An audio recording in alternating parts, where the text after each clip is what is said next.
Hello, welcome to Quackalope. Thank you for being here. We just got in... Valeria Card Kingdoms. And I'm going to shut up for a little while because you're the one that introduced me to this game. So this is one of those games that I got brought into the hobby space with. It is a fantastic introductory gateway game where you are going to be getting cards and building up your tableau in front of you and generating resources, which allows you to get more cards and either take over territories or conquer monsters and ultimately get the most points at the end of the game. Yeah. I had a chance to sit down and play this with Alex and yourself, Yes. and while you say that it's a game that you were introduced into the hobby with, all of these expansions start bridging it beyond just base introduction and make it into a really fascinating... I mean, it's considered deck building, right? Like, Yeah. That's what you're doing. You're going to the market, you're adding cards into your hand. But you don't have a deck in the end. You have don't. a tableau in front of you. Yeah, so it's interesting. Like, you are going to a market and getting more cards, but it's It gives not... me deck building vibes with the way you're purchasing and placing the cards, but you are building a tableau in front of you, so it's kind of like a hybrid of that marketplace tableau building with incredible artwork from Shem Phillips, I believe. Magnificent. And The Miho, who works with Shem on all of his games. I'm just so as excited. Well. I want to read the flavor text. It's from Daily Magic. What we're going to do in this video is open it up, talk to you about how the game works, show off some of the amazing graphics and art, and also, more importantly, highlight each one of these expansions and what they're adding into what we're doing. So great. You can start opening those. Okay, Valeria Card Kingdoms. The story of Valeria. After a few years of relative peace, the kingdom of Valeria is once again under attack from legions of undead goblins and many more nightmarish creatures. The king of Valeria has valiantly stood against evil in the past, but in his old age he lacks the strength to protect our great kingdom. Valeria needs a new ruler to guide it out of the darkness and into the light. As one of the reigning dukes, you are in modest position of power, respect, and wealth. Assuming the throne as Valeria's new ruler is your destiny. Winning the support of the common folk and nobles is an easy task, however. Reigning over a land full of monsters isn't the future you had in mind. You must first expand your domain and hire citizens that will help you fight off the tides of monsters that plague Valeria's borders. Outwit your fellow dukes and earn your seat on the throne. So, so much fun. all of these tracks here are going to be the way that you're spending and gaining your resources. These are the resources that you then spend to purchase cards, to use abilities, to activate different actions in your tableau. And this is actually, we didn't really play with these in a base game, these trackers.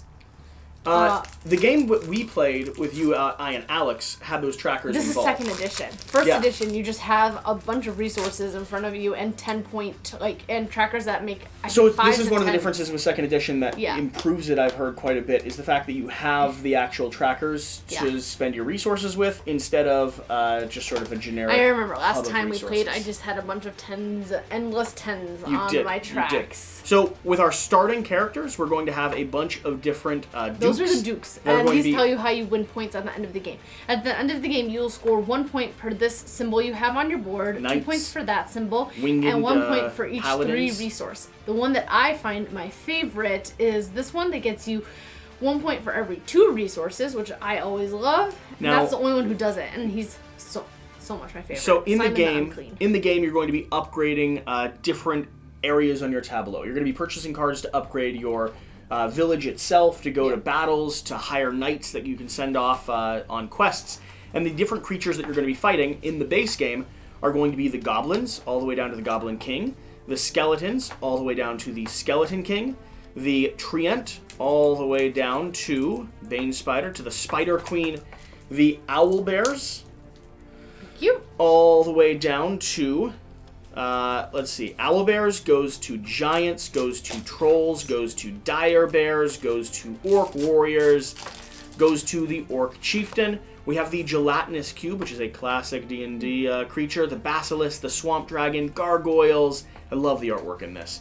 We have wraiths, witch queen, hobgoblins, kobolds, gold golems, red dragons. Ooh, and then we have our turn order, game flow. Those are your starting ones. And the starting characters you get, which is a peasant, a knight, and a lovely herald. Basically, the way the game operates is the active player is going to be rolling 2 dice. And whatever die face shows both the single die face, so let's say it was a 1 and a 6. You would trigger all of the cards that have the 1 in it, you would trigger all of the 6s, and you would trigger what they add up to, which is 7s. And you set up the marketplace with 1 card per each number, and then you're basically just buying things with the resources. every card costs one more of the resource that for what it costs. So that's what feels like deck building to me. Yeah. Is because it's tableau building triggering off a number, but that number is to me kind of equivalent to the luck of drawing. So like these are the clerics. These are the number ones. The first cleric is 3. The second one would be 4, 5, and 6. And once you get a system going that kind of works off of other ones, you see what's being. I mean, you don't see what's being rolled because the rolls are always random. But sometimes you do see what's being rolled. I mean, honestly, there's some games where it's like everyone's rolling 4s, we're just going to double down on 4s, and then 4s stop being rolled immediately after that. That's how that works. So these are the options for the ones. The clerics and then the monks. Options for 2s are blacksmiths and merchants. And basically on the card, the active player is going to be getting the resources on the left. Then every other player, there's simultaneous play going on, will get the resources on the right. So you're benefiting both from the rolls you're doing and what everyone else is doing. But sometimes your person that's rolling only has a number 2 merchant, and some other people have 4 or 5 2s. Yes. And what they get is and they're better getting than, bank. Yeah. They are getting But you were bank. saying, either way. And so you are benefiting both from your rolls. Sometimes you benefit more when someone else rolls the numbers that you want. So you're kind of asking other people to tactfully roll those. The mercenaries and the alchemists are your number 3 options. This is so much fun. The artwork is just magnificent. For the number 4s, there's archers and wizards. Number 5s are the peasants. So you start with a peasant, but then you can start upgrading your peasants. And I believe the resources that you get are slightly different from the upgraded one. The peasants are the only number 5. The knights are the only number 6. And I don't know if is it upgraded or is it just more? Because sometimes having more of those middle numbers is valuable, because the odds of rolling... No, I think it's slightly different. The starting peasant and the regular peasant. So you have to keep both showing. Then 7s are rogues and thieves. 8s have champions, and I'm missing some. I have some champions here for you to add in. We have warlords at 8s as well.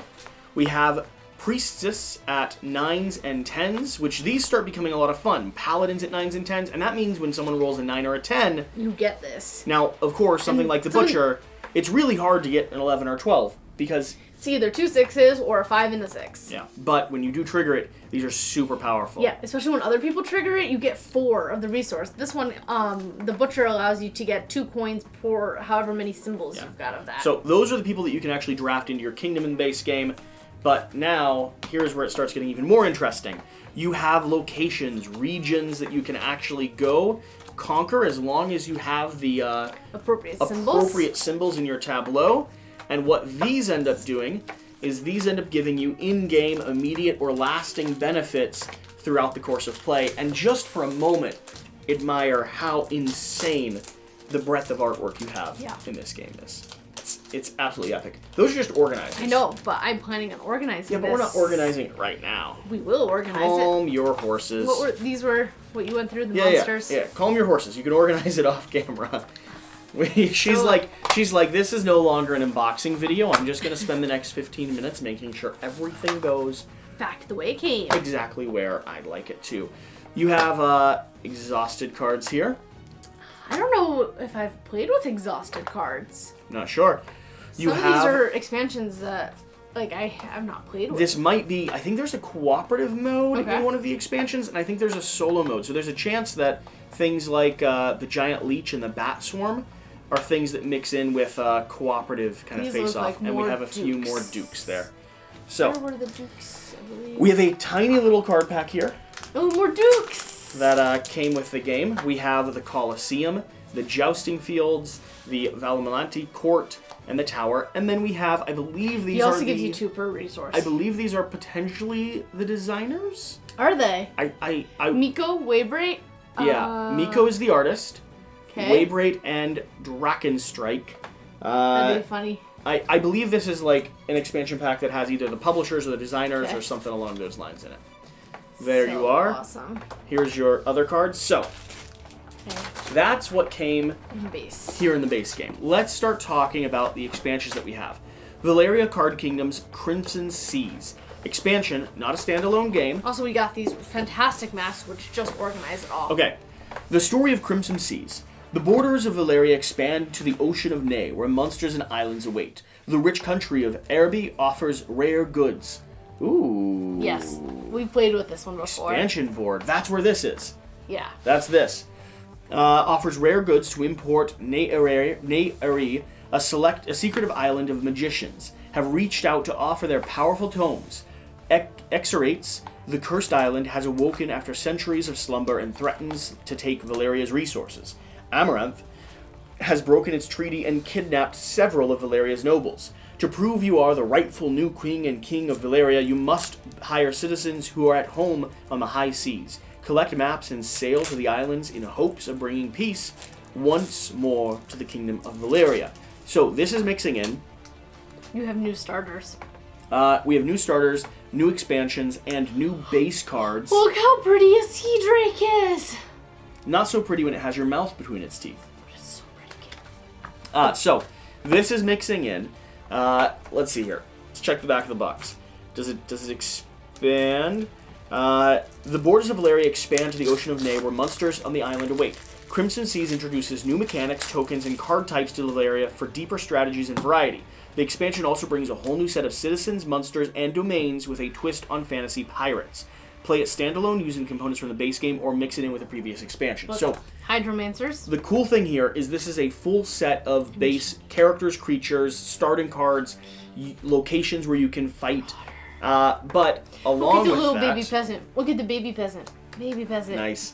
Along with that is also going to be the ability to mix this fully with any of your base game. So we could take one of our favorite units, or we could draft 2 7s, a 6, a 5, and as long as the numbers are balanced, all of the abilities sort of smash together in this cacophony of beautiful brilliance. Yeah.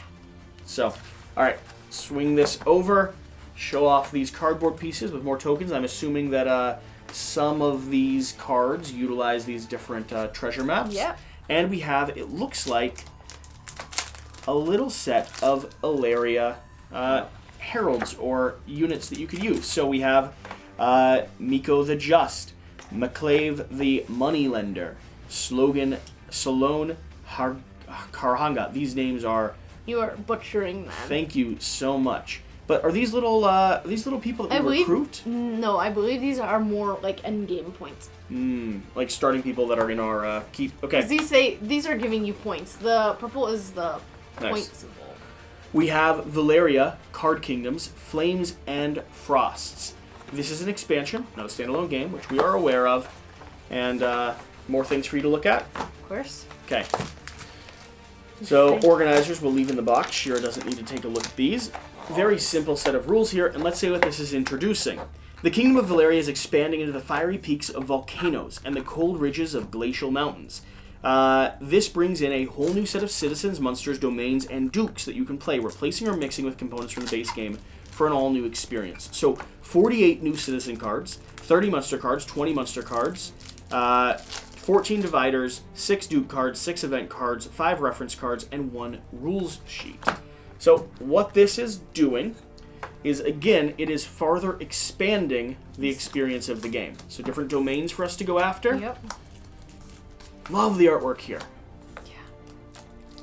And so, if I was just going to be looking at getting the base game alone of Valeria, I would be intrigued, but maybe not entirely sold. The thing for me that makes Valeria, at this point, such an impressive game is how every single set adds in ways for you to mix and match your experience, making every game you play entirely unique. Okay, here's the monsters, which are really cool. The Lava Hound, which transitions to a salamander and a demon. The Yeti, you like playing that. You liked fighting the Yeti. I did. I went straight after the Yetis. Which becomes an ice giant and the ice dragon. The Mummy, which becomes a giant scorpion and a sandworm. The Warg, which goes to Frost Ogre and a Snow Queen. And then the Ghoul, which becomes Cyclops. Nice. And Efreet. Wow. Terrifying. And here we have all of our different units that we can get. Each one, again, goes into your tableau and adds more modifiers and effects. Gaining resources, earning victory points towards the end of the game, cycling resources for other resources, so on and so forth. So that is Flames and Frost. And we have 2 more that we need to dig into here. We have Shadowvale. Come on, open. Shadowvale. So, More packs of cards, more dividers. Let's see what this says. I love how they give you dividers. It makes me so happy. I know, you're going to organize all of this Yes. once the camera goes off. Of course. Uncover, but we also need to sleeve this. I know. Yeah, that's one of the things we have to get done. Sleeves right we now. don't own enough sleeves right now. Uncover the dark secret realms hidden within the kingdoms of Valeria. Shadowvale brings a whole new set of citizens, monsters, domains, and dukes with a twist on classic horror. Play it standalone using the components from the base game or mix it in with previous expansions. More dividers, which I'll leave in there so Shira doesn't get distracted. And let's take a look at these more. The thing I'm so excited about is I've only played a little bit, and I have not seen or played with more than half of these starting characters, units, locations. Exorcist. Lumberjack. Now leave them up so people can see them. Bandit. People want to see everything. Oh, I hear. But I like them staying Karloff organized. Castle, Vinpair Barracks, Hobzen, Blood Moon. The Hunter. Peasant. I love how, like, in each one, the 5 is the peasant and the 6 is the knight, but they give you different artwork for each one. And different abilities. Different abilities, of course. Yeah. The Necromancer. The Guardian. More starting characters. Dragoon. Inventor. And Peck. So then these are domains. The Peck. Praetorius Conclave. I have them all spread out here. Just a pile of them. We have the Dire Rat, which is going to turn into the Crocodile. Oh, so cool! Turning into the creature from the Black Lagoon. The Rat King. Zombies. Hounds. Zombie hounds, it looks like. We have a Harrier. Undead Giant. Banshee. Sasquatch. Nice. Wendigo. That's very creepy. Ghost Witch. I love this artwork. Werewolf. We have Volia. We have Lichen Mage. An Alpha. Ooh, like a wolf pack. Vampire. The Dark Stalker. And the Nosferatu. And the Vampire King. Okay, awesome. we have another box. Compress all this down. Squeeze all these cards back together. That's so painful. What is so painful? You these are all the domains. What are you talking about? I know, but it's still so painful. They all go together. I hear, but like they're not sleeved, and you're just callously handling my domain cards. No, don't you dare! Don't you dare! You are gonna be shocked how I treat your Kingdom Death next time You we play. like Kingdom Death as well. Yes, but not as much as you do. Your copy. I have 4 copies. Valeria Card Kingdoms Darksworn. This is adding a cooperative expansion with it, which I thought you might be a little intrigued by. No, I don't like cooperative. No, you want to just face off with them? Yes. So we probably shouldn't open all these cards because this opens Book 1. Oh, Book 2, so cool. Book 3, Book 4, and I guarantee once you play through these books, you then can incorporate them into the main game. Guarantee? Oh yeah, absolutely. Because why would they make Is that on the back? I think that might be on the back of this one. It is, yeah. Because why would they make it not be the case? So cool. More boards that are going to pop out here. More undiscovered elements. We have Book 5, Midnight Whispers. Book 6, Final Breach. Book Dungeon Delve, Forgotten Temple. Game Flow. This is the starter decks. If you want to look at those, you can open them up. The borders of Valeria expand to the inhospitable western regions, where aberrations reign and an ancient evil awakes. Darksworn introduces cooperative narrative and gameplay to Valeria with 6 connected books that continually introduce new rules and components. Use cards from the base game or previous expansions to balance your desired difficulty. Play the Forgotten Temple, a cooperative dungeon delve with endless room combinations. Shira, I want to play this so bad. Attack this column. Death Wisp. Will Amanita. you play this cooperatively with me, please? I know you like beating me at the game, but I would like to beat the game at the game. If you read the rules. Happily. Absolutely. Okay. Zoa. This is so cool. I didn't even know this was like a core system. I thought it was adding like a challenge mode to the game, but this has added like a narrative dungeon delve to the game. So exciting. And a box to keep them all in. So fancy. I think that's your save box for wherever you have been in the campaign so far. Helper sheet, more organizers. Love it. Me some organizers. Awesome. Slot that all back in. That's going to be... Valeria Card Kingdom. Also, you just have to take a look at the gorgeous artwork on these mats. We are fully aware that... you're going to flip it over. This is the cooperative mode. We are fully aware that there is a big box that arrived to a lot of people a little while ago. Yeah. This was what was actually available for us to go ahead and pick up and showcase. I would like to grab the big box, but I don't know that I want to grab it like third party. I might wait for another launch or something like that to actually pick up, because it will be back available at some point. Oh, pretty. So, the with that dragon. being said, thank you so much for watching. Thank you for being here. Remember, Whatever the case, whatever you do, remember to do the important thing. Get on, play some games. See you next time. Thanks.